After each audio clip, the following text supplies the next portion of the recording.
C'est une confession embarrassante, mais pour un certain groupe parmi nous, on peut dire que beaucoup de nos vies sont passées à se poser essentiellement la même question semaine après semaine, toujours avec le même mélange de frustration, de désespoir et de perplexité. Pourquoi suis-je si seul? Pourquoi, en d'autres termes, me retrouvais-je si souvent en décalage dans les groupes sociaux? Pourquoi n'est-ce pas plus facile de me connecter avec les gens? Pourquoi n'ai-je pas plus d'amis dignes de ce nom? Il est tentant de sauter à la conclusion la plus sombre.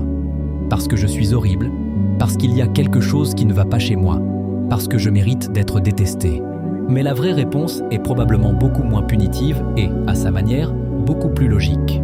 Nous, les membres isolés de la tribu, sommes seuls pour une raison très ferme et pardonnable. Parce que nous sommes intéressés par l'introspection et que les autres, malgré toute leur intelligence, leur esprit et leur force d'âme, ne le sont pas. Elles peuvent avoir de nombreux passe-temps, des passions et beaucoup de choses à dire sur une foule de sujets, mais ils ne sont tout simplement pas intéressés à regarder profondément en eux-mêmes. Ce n'est pas leur idée du plaisir de se plonger dans leur enfance, de tracer les liens entre leurs émotions et leurs actions, ou de rester longtemps dans un bain ou un lit à traiter les événements de leur vie intérieure. L'introspection n'est pas leur truc. Ils ne nous l'ont pas dit en tant de mots et ne le feront jamais. Ils ne le réalisent même pas.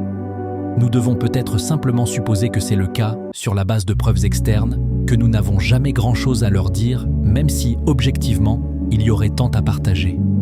C'est le manque d'introspection qui explique pourquoi la conversation avec eux reste si souvent bloquée dans des endroits étranges. Discuter du prix des billets de train, ou de la meilleure façon de préparer des muffins, ou ce que fait maintenant telle ou telle personne de l'université que nous n'avons jamais vraiment connue ou aimée. Cela explique pourquoi, lorsque nous essayons de faire dériver la conversation vers quelque chose de plus intime et vulnérable, nous ne semblons jamais y parvenir et finissons par de nouvelles séries de discussions sur les résultats sportifs ou le nouveau scandale politique. Ils ne sont pas nécessairement froids, mais cela peut certainement le paraître, car ils ne sont pas intéressés à communiquer ce qui se passe réellement dans leur cœur. Parfois, nous pouvons être surpris lorsqu'ils nous disent, sans crier gare, qu'ils nous considèrent comme un ami proche. Nous devrions accepter que la plupart de nos connaissances, même si elles pourraient en théorie vouloir être amicales, ne veulent pas l'être au prix de regarder à l'intérieur de leur propre esprit, et nous, de notre côté, sommes seuls parce que nous fonctionnons avec une notion d'intimité qui est bien moins courante que ce que nous nous torturons à imaginer. Nous serons bénis si nous rencontrons seulement une ou deux personnes au cours d'une vie qui veulent jouer comme nous. Le reste du temps, nous ne devrions pas aggraver nos problèmes en nous sentant seuls d'être seuls. C'est douloureux, mais tout à fait compréhensible. Notre passe-temps favori, aussi noble soit-il, est en effet très inhabituel.